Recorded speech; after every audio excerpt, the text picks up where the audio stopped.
दोस्तों, इस समय अभिषेक बच्चन और ऐश्वर्या राय बच्चन के बारे में तमाम तरह की बातें हो रही हैं। कभी उनके बीच कोई रिंग दिखा दी जाती है, कभी उनकी कोई तस्वीर दिखा दी जाती है। फिर एक नया तमाशा शुरू हो गया है निम्रत कौर को लेकर, जिसमें एक ऐसी बात का बतंगड़ बना दिया गया है जो है ही नहीं। यानी निम्रत कौर ने आज से 2 साल पहले अभिषेक बच्चन के लिए क्या कहा था, उसको लेकर अब मीम बन रहे हैं, वीडियो बन रहे हैं। अमिताभ बच्चन ने उनके काम की तारीफ की थी तो उस लेटर को वायरल किया जा रहा है। दोस्तों, आपको लगता है कि ये सब कुछ अपने आप हो रहा है या इसके पीछे कोई है? मैं आपको बताता हूं। ऐसे बहुत सारे सोशल मीडिया हैंडल्स हैं जिनका ये काम है, वो 2 और 2 4 करते हैं, वो 2 और 2 5 भी करते हैं और कई बार 2 और 2 22 भी करते हैं। और ये ऐसे ही हैंडल्स हैं जो इस तरह के लोगों के पीछे पड़ जाते हैं। आपको मालूम है कि अभिषेक बच्चन अभी इस मुद्दे पर कुछ बोलेंगे नहीं, ऐश्वर्या राय कुछ बोलेंगी नहीं, तो निम्रत कौर को ले आए। फिर निम्रत कौर की जो प्रेजेंट पोस्ट हो रही हैं, रीसेंट पोस्ट हो रही हैं, उनमें 2 और 2 4 जोड़ रहे हैं।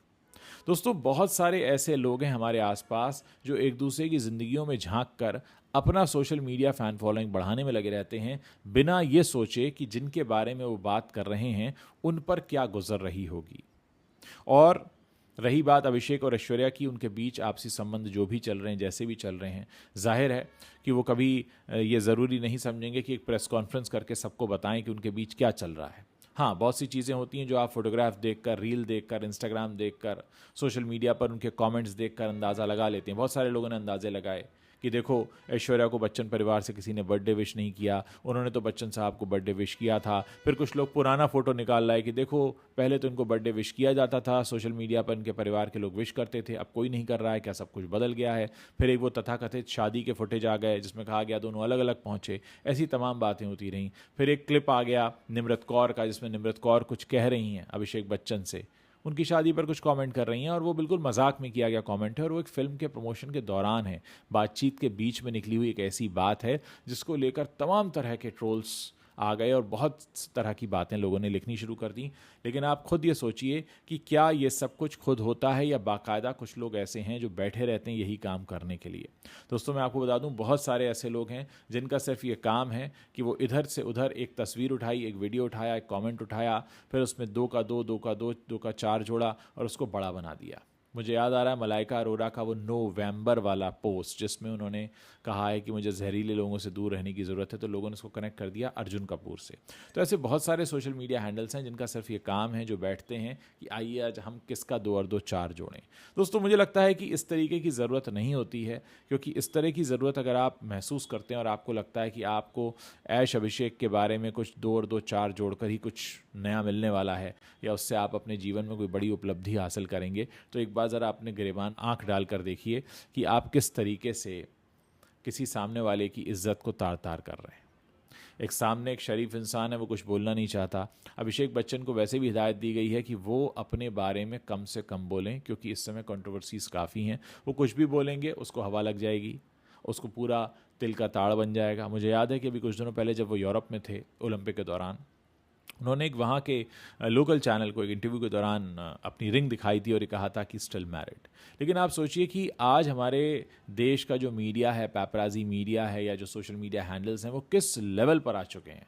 वो इस लेवल पर आ चुके हैं कि वो बस उठाकर किसी के घर में झांकने लगते हैं, 2 फोटो निकाल कर उसकी तुलना करने लगते हैं, पिछली बार बर्थडे पे क्या बोला था, इस बार बर्थडे पे क्या नहीं बोला, इसको लेकर तमाम तरह की न्यूज़ बनने लगती है। और बहुत हैरत होती है हमारे इस 140 करोड़ देश वासियों के लिए, जो इस तरह की खबरों को बहुत बढ़ा चढ़ाकर पेश करने लगते हैं।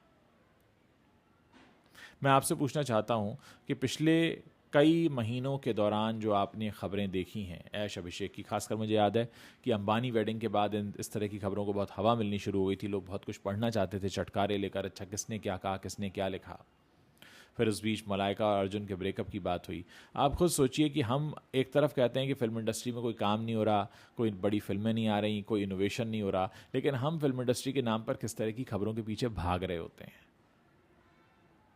क्या आपको लगता है कि ये एक ज़िम्मेदार जर्नलिज्म है, या एक ज़िम्मेदार जो हमारे देशवासी हैं उनको इस तरीके से रिएक्ट करना चाहिए इस तरह की खबरों के बारे में? मैं देखता हूँ बहुत सारे सर्चेस होते हैं गूगल पर, आप जाएंगे ऐश अभिषेक को लेकर बहुत सारे सर्च हैं। कुछ लोग तो कहते हैं हम उनको साथ में देखना चाहते हैं। अभी हाल ही में मणिरत्नम ने घोषणा की थी कि वो उनको साथ में लेकर फिल्म बनाना चाहते हैं, तो लोग बहुत खुश हो गए। हाँ, हम चाहते हैं कि वो साथ में आए, लेकिन जिस तरीके की अप्रोच सोशल मीडिया हैंडल्स पर दिखती है दोस्तों, वो सोशल मीडिया की जो अप्रोच है वो ये बताती है कि प्योरली गॉसिप एंगल से ही सारी खबरें की जाती हैं, प्योरली गॉसिप अंदाज में सारी खबरें की जाती हैं। किसी के अंदर भी इतना जिम्मेदारी भरा एहसास नहीं दिखाई देता कि आप दो ज़िंदगियों के बारे में बात कर रहे हैं। और यहाँ मैं दो एडल्ट ज़िंदगियों की बात नहीं कर रहा हूँ, मैं उस छोटी बच्ची की भी बात कर रहा हूँ जिनकी बेटियाँ है आराध्या।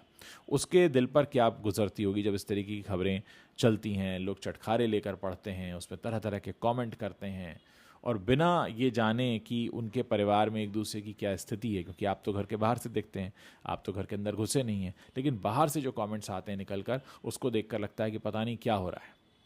ऐसा लगता है कि देश की जो सबसे बड़ी समस्या है वो ऐश अभिषेक के घर से आ रही है। अगर वो एक हो जाएंगे तो हमारी बेरोज़गारी और भुखमरी दूर हो जाएगी, सबको रोज़गार मिल जाएगा।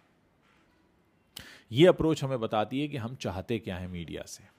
कई बार हम पेपराजी को उल्टी सीधी बातें बोलते हैं, लेकिन पेपराजी जिस तरह की खबरें निकाल कर लाता है और उस पर जिस तरह के लोगों के कमेंट होते हैं, आप देखिए सोशल मीडिया पर दिन भर ये बहस चला करती है कि ऐश अभिषेक के बीच क्या हुआ होगा, क्या निम्रत कौर बीच में आ गई, क्या निम्रत कौर का कुछ कहना आग में घी का काम कर गया, फिर निम्रत कौर की वो जलन वाला वीडियो आ गया, उसको लेकर कॉमेंट होने लगे। तो आप ये देखिए कि एक तरफ हम ये कहते हैं कि बॉलीवुड में कोई मीनिंगफुल सिनेमा नहीं बनता, कोई ऐसी फिल्म नहीं बनती जिसको हम देखने जाएं, जिस पर हम बात करें। हम खुश तो हो जाते हैं कि मणिरत्नम ला रहे हैं एक फिल्म जिसमें ऐश अभिषेक फिर से साथ देखेंगे, लेकिन उसके पीछे भी हमारा मकसद क्या है? उसके पीछे भी मकसद हमारा गॉसिप है। मैं आप लोगों से जानना चाहता हूँ, आप भी तमाम तरह के वीडियोज़ देखते होंगे, बहुत सारे हैंडल्स पर जाते होंगे, कैसे कैसे रिएक्शंस आपको देखने और सुनने मिलते हैं जब इस तरह की खबरें आती हैं? तो बहुत सारे लोग हैं जो ऐश अभिषेक को लेकर इस तरह से कमेंट करते हैं जैसे उनको बचपन से जानते हैं, जैसे आपने उनके बारे में सब कुछ देखा सुना जाना है। तो यहाँ एक जिम्मेदारी भरा एहसास हमको यहाँ खुद को कराने की ज़रूरत है कि जब आप इस तरह की खबरों पर रिएक्ट करेंगे तो फिर सामने से क्या आने वाला है? सामने से और ऐसी खबरें आएंगी, और ये खबरें न तो कभी कंफर्म होती हैं, न इन पर कोई क्लैरिफिकेशन आता है, न इन पर कोई प्रेस कॉन्फ्रेंस होती है, न कोई सर्टिफिकेशन होता, कुछ भी नहीं होता। ये सिर्फ 4 लोग कुछ बोलते हैं, उस पर 5 लोग कुछ और बोलते हैं, और 4 और 5 लोग जो मिलकर बोलते हैं उसको फिर पूरा देश बोलने लगता है, और फिर उसमें बात की बात और कमेंट पर कमेंट आने लगते हैं। लेकिन क्या हम ऐसी खबरों के लिए, ऐसी जानकारियां जानने के लिए अपना इंटरनेट का डेटा खर्च करते हैं? क्या हमने इतना महंगा मोबाइल ये जानने के लिए ख़रीदा है कि ऐश अभिषेक के बीच चल क्या रहा है? मैं सारी बातें आप लोगों के बीच इसलिए छोड़ रहा हूँ क्योंकि मुझे रोज़ाना बहुत सारे कमेंट पढ़ने को मिलते हैं, और मैं चाहता हूँ कि इस तरह के जो खबरें हैं, इस तरह के जो वीडियोज़ हैं, इस तरह की जो इनपुट्स हैं, उन पर खुलकर बात हो। अब इस सवाल के साथ मैं आपको यहाँ पर छोड़कर जा रहा हूँ कि ऐसी खबरें, ऐश अभिषेक के बीच क्या हुआ, निम्रत कौर ने क्या कहा, क्या इनके बीच कुछ चल रहा है, इनके बीच कुछ है या कुछ नहीं है, या ये होने वाला है, अब साथ में नहीं जाएंगे, साथ में नहीं दिखते हैं, किसके साथ दिखते हैं, अकेले जाते हैं, ये जो तमाम खबरें हैं, क्या आपको लगता है ये इतना वर्थ है कि हम इस पर अपना वक्त बर्बाद करें? या आपको लगता है इससे कोई गेन होता है, आपको कोई जीवन का ज्ञान मिलता है? आप इस बारे में अपनी जो भी राय रखते हैं मेरे इस वीडियो के नीचे कमेंट सेक्शन में शेयर करके बता सकते हैं।